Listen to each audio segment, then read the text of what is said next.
Hello everyone, it's Erica with Craftinated, and today my video is just my setup for my most recent craft fair. You'll just see us moving really fast, like I said, in under 5 minutes. Just kind of wanted to show the process of setting up a booth and making sure everything looks perfect. I had my husband and my mom there to help me, and without them it would have taken me so much longer. So I'm just going to put this to music and we'll come back at the end and I'll show you my final setup.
So that was the entire time lapse for my craft fair setup.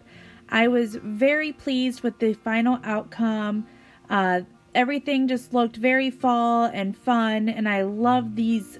I especially love these tablecloths that have like that blue in there. It's so pretty. I have all kinds of stock with me at this one. I have been working on stuff a lot. This is my first craft fair since 2019. So there's many items that I've had for a while that I've been making over the past year and a half, and I have even more at home, believe it or not. But I just thought this would be a really fun video to kind of show how everything kind of comes together when I do get to go to craft fairs. Very excited to be a part of this one. It's called A Day in the Country and it is just so much fun. I'm also really looking forward to the other craft fairs I have this season. Hopefully everything goes well and we're still able to all do these things.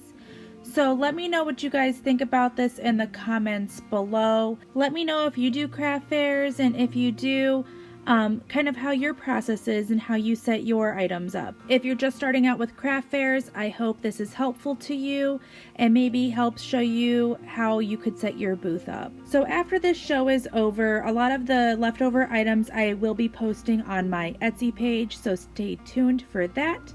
And as always, you can follow me on Facebook, Instagram, and TikTok, and you can subscribe to my YouTube channel here. Thank you so much for watching and have a wonderful day. Bye.